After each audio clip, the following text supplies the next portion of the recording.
Hello people, BD kicks ওয়েবসাইটের পক্ষ থেকে সি প্লাস প্লাস ভিডিও টিউটোরিয়ালসের 43তম ভিডিওতে অথবা 44 মেবি, যাই হোক 44তম ভিডিওতে আপনাদের সবাই ওয়েলকাম জানাতেছি। আমি Faisal Ahmed. So last video tutorial আমরা দেখেছিলাম কীভাবে একটা ক্লাসের আন্ডারে অন্য একটা ক্লাস নিয়ে কাজ করতে হয়। সেটা আমরা ইনিশিয়ালি করেছিলাম, অর্থাৎ শুরু করেছিলাম জাস্ট, বাট আমরা শেষ করতে পারিনি, কেননা আগে বলেছি আপনাদেরকে ব্যাপারটা একটু পেঁচানো এবং খুব জটিল একটা ব্যাপার, অথবা বলা যেতে পারে একটু বড় টাইপের একটা ব্যাপার। বুঝতে সময় লাগতে পারে, এরকম একটা ব্যাপার। সো আমি চাইতেছিলাম আপনাদেরকে একটু সময় দেওয়ার জন্য, যেন আপনারা সহজে বুঝতে পারেন। এই জন্য দুইটা আলাদা আলাদা টিউটোরিয়াল তৈরি করেছি, এবং দুইটা আলাদা টিউটোরিয়াল আমরা দুইটা আলাদা টপিক নিয়ে কথা বলছি। অর্থাৎ প্রথমটাতে আমরা কথা বলছিলাম কীভাবে প্রথম ক্লাসটা তৈরি করা যায়, এবং আজকের ভিডিও টিউটোরিয়াল আমি কথা বলবো কীভাবে অন্য ক্লাসটা নিয়ে কাজ করা যায় এবং সেটাকে মেইন ফাংশনে ইউজ করা যায়। সো লাস্ট ভিডিও টিউটোরিয়াল পর্যন্ত আমরা দেখেছিলাম কীভাবে জন্মদিন ক্লাস নিয়ে কাজ করা যায়। দেন আমরা আজকে কাজ করবো পার্সন ক্লাস নিয়ে। সো পার্সন ক্লাসের ক্ষেত্রে আমাদেরকে প্রথমে যেটা করতে হবে সেটা হচ্ছে, আমরা জানি যে আমরা চাইতেছি ওই জন্মদিন ক্লাসটার একটা অবজেক্টকে এখানে আমরা ইউজ করতে। সো আমরা ধরা যাক, যেহেতু আমরা পার্সনের নাম ইউজ করতে চাইতেছি, সো আমরা স্ট্রিং ক্লাসটা ইনক্লুড করেছি। দেন আমরা আম, মানুষের নেম ইউজ করতে চাইতেছি, অর্থাৎ পার্সনের নাম ইউজ করতে চাইতেছি। সো আমাদেরকে প্রথমে করতে হবে স্ট্রিং নেম, অথবা আপনাদের বোঝার সুবিধার জন্য যে আপনাদেরকে শুধুমাত্র নেমই লিখতে হবে এমন কোনো কথা নেই, জাস্ট এই জন্য আমরা অন্য নাম দিতে পারি মানুষ। দেন আমরা একটা অবজেক্ট ক্রিয়েট করবো জন্মদিন ক্লাসের। জন্মদিন, কারণ আমরা জন্মদিন ক্লাসের ইনফরমেশন করবো, অর্থাৎ ডেট অফ বার্থটা আমরা ইউজ করতে চাইতেছি এখানে পার্সন ক্লাসে। সো আমাদেরকে একটা অবজেক্ট ক্রিয়েট করতে হবে। ধরা যাক আমরা অবজেক্ট নামে একটা অবজেক্ট ক্রিয়েট করি, জাস্ট অবজেক্ট, সিম্পল অবজেক্ট, অথবা আপনারা যে কোনো নাম দিতে পারেন। অবজেক্ট নামটা আপনাদের জন্য হতে পারে, আপনারা ভাবতে পারেন যে অবজেক্ট যেহেতু অতএব আমাকে অবজেক্টের নাম লিখতে হবে, আসলে তা নয়, যে কোনো আমরা নাম দিতে পারি। ধরা যাক জন্ম অভিজে। সো এখন আমরা চাইবো এটাকে আমরা কনস্ট্রাক্টর ফাংশনের প্যারামিটারের মাধ্যমে পাস করতে। সো আমরা জাস্ট নর্মাল কিছু নাম দিয়ে দিই, স্ট্রিং এক্স, দেন জন্মদিন। যেহেতু আমরা জানি যে ক্লাস আসলে একটা টাইপ অফ ডেটা, সো আমরা এটাকে পাসিং প্যারামিটার হিসেবে পাসিং করার সময় জাস্ট জন্মদিন ক্লাসটাকে একটা টাইপ অফ ডেটা হিসেবে ইউজ করতে পারি। ইন্ট যেভাবে আমরা লিখে থাকি, স্ট্রিং যেভাবে আমরা লিখে থাকি, জাস্ট নর্মালি সেভাবে জন্মদিন। দেন ধরা যাক ওবি যে নামের একটা ফাংশন নাম দিলাম, জাস্ট একটা নাম দিলাম, এটার উপর সার কোনো কিছু ডিপেন্ড করে না। সো এখন আমাদেরকে কাজ করতে হবে নেক্সট ফাংশনে, নেক্সট ফাইলে, অর্থাৎ person dot CPP. So person dot সিপিপিতে কাজ করার ক্ষেত্রে আমাদেরকে মাথায় রাখতে হবে যে অবশ্যই আমরা কিছু ফাইল আগে, হেডার ফাইল আগে ইনক্লুড করে নিতে হবে। সেটা হচ্ছে, যেহেতু আমরা জন্মদিন হেডার ফাইলের অথবা জন্মদিন ক্লাস নিয়ে কাজ করতে চাইতেছি, সো আমাদেরকে জন্মদিন ক্লাসটা ইনক্লুড করতে হবে, ক্লাসের হেডার ফাইলটা। সো প্রথমে জন্মদিন ডট এইচ। দেন আমাদেরকে মাথায় রাখতে হবে যে আমরা যেহেতু যে কোনো ক্লাসের সিপিপি ফাইলের ক্ষেত্রে আমাদেরকে প্রথমে যেটা করতে হয় সেটা হচ্ছে এসটিডি এবং নেম স্পেস এসটিডি এবং আইও স্ট্রিংটাকে ইনক্লুড করতে হয়। সো বেসিক্যালি এই কটা কাজ করতে হবে আমাদেরকে। দেন এখন আমাদেরকে আরেকটা জিনিস মাথায় রাখতে হবে, সেটা হচ্ছে আমরা যখন ক্লাসের আন্ডারে ক্লাস নিয়ে কাজ করবো, অর্থাৎ একটা ক্লাসের অবজেক্ট অন্য একটা ক্লাসে ইউজ করতে চাইবো, সেক্ষেত্রে আমাদেরকে অবশ্যই মেম্বার ইনিশিয়ালাইজার ইউজ করতে হবে। যেটা আমরা আগের এপিসোডে দেখেছি যে কনস্ট্যান্ট অবজেক্ট অথবা কনস্ট্যান্ট ফাংশন ইউজ করার ক্ষেত্রে আমরা যেভাবে মেম্বার ইনিশিয়ালাইজার ইউজ করে থাকি, ঠিক সেইভাবে আমরা এখানে ক্লাসের আন্ডারে ক্লাস ইউজ করার ক্ষেত্রে মেম্বার ইনিশিয়ালাইজার ইউজ করতে হবে। সো মেম্বার ইনিশিয়ালাইজার কীভাবে ইউজ করতে হয় সেটা আপনার নিশ্চয়ই মনে আছে। তো প্রথমে আমি আগে ভিতরের জিনিসগুলো কপি পেস্ট করে নিই, অর্থাৎ আমরা যেহেতু প্যারামিটার পাসিং করতে যেতেছি সেটা আমাদেরকে কপি পেস্ট করতে হবে, অথবা আপনারা লিখে নেবেন, কারণ লিখে নেওয়ার প্র্যাকটিসটা আসলে খুবই ভালো একটা অভ্যাস। কেননা কপি পেস্ট করতে গেলে আপনাদের যে কোনো সময় যে কোনো একটা মাউসের ক্লিকের জন্য আমাদের পুরো প্রোগ্রামটা মেজড আপ হয়ে যেতে পারে। তো আমি জাস্ট কপি পেস্ট করলাম, যেহেতু আইসি আমি করতে চাইতেছি। দেন আমরা কীভাবে মেমোরি ইনিশিয়ালাইজার ইউজ করতে সেটা আমাদের মনে আছে নিশ্চয়ই। প্রথমে কোলন অপারেটর, দেন আমরা নেম, অর্থাৎ আমরা যেই ভ্যারিয়েবল যে নেমটা দিয়েছি সেটা, দেন আমরা যেটা পাসিং করেছিলাম সেটা, অর্থাৎ এক্স, যেটা আমরা এক্স নাম দিয়ে পাসিং করতেছি, এবং কমার পর আপনারা নেক্সট লাইনে লিখতে পারেন অথবা এই লাইনেও লিখতে পারেন ও বি জে, এবং আমরা পাসিং করতে চাইতেছি এটার মাধ্যমে এই অবজেক্টটাকে, অর্থাৎ জন্ম অবজেক্ট, এই অবজেক্টটাকে আমরা পাসিং করতে চাইতেছি। সো ভিতরে থাকবে, সরি, বাইরে থাকবে আপনার নামটা, জন্ম ও বি জে, দেন ভিতরে থাকবে আমাদের পাসিং করার যে আমরা নামটা দিয়েছিলাম সেটা। দেন আমাদের কাজ মোটামুটি শেষ।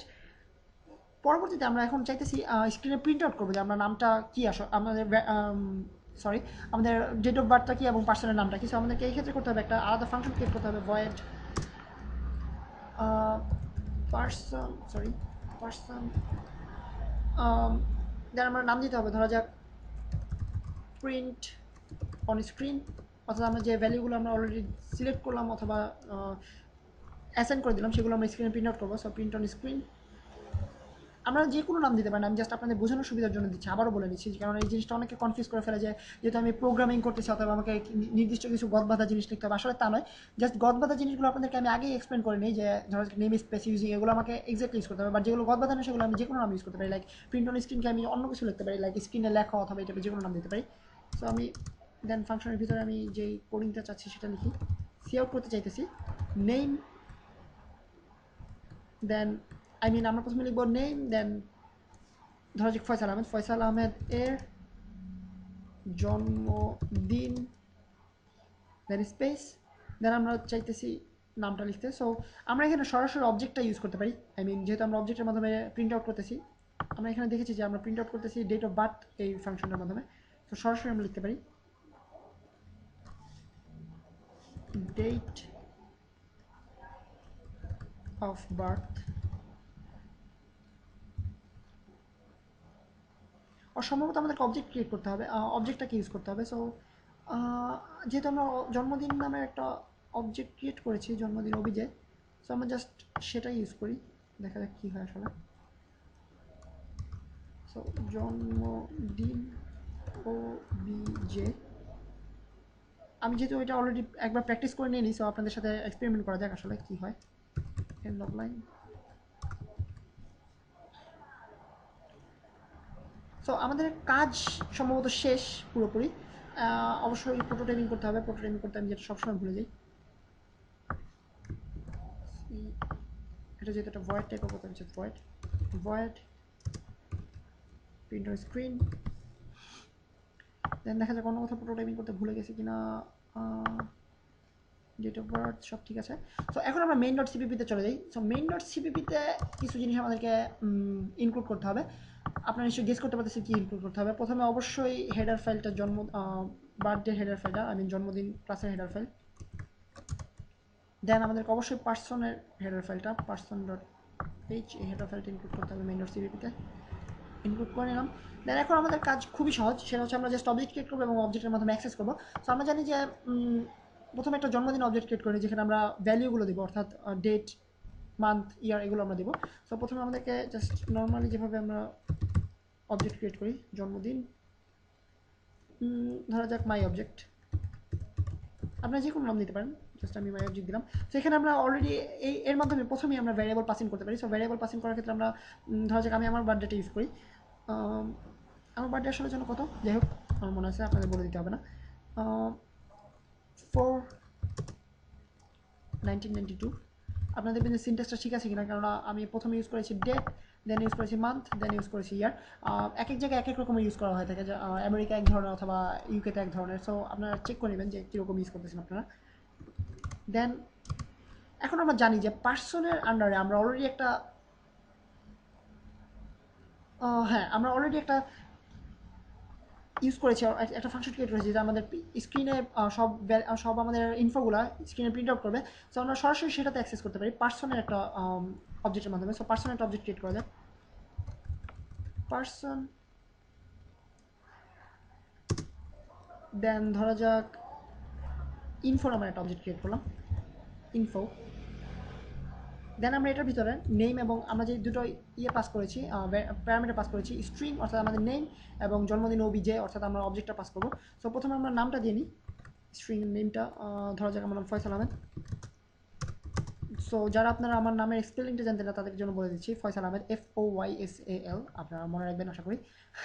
যদি আমাদের জন্য তেমন একটা ইম্পর্টেন্ট, ভিডিও টিউটোরিয়ালের সাথে কোনো টপিকের সাথে এটার কোনো রিলেশন নেই, বাট তবুও জাস্ট একটা টিপস, এবং আপনাদের টিচারের নামটা আপনারা জেনে রাখেন।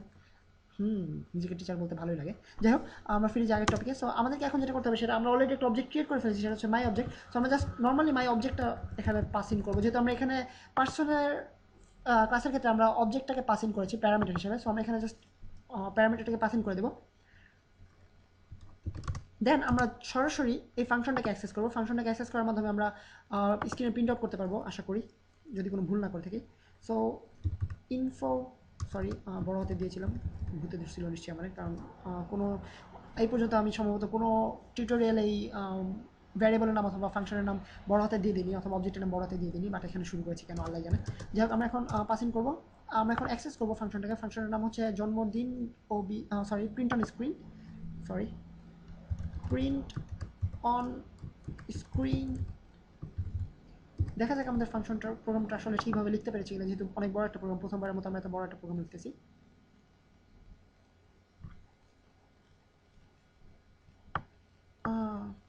কোনো একটা অজানা কারণে এটা হ্যালো ওয়ার্ল্ড লেখাটা আনতেছে স্ক্রিনে।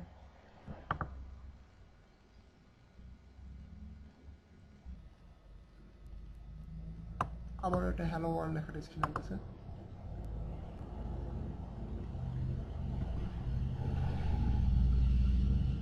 আমি সম্ভবত অ্যাড করতে ভুলে গেছি।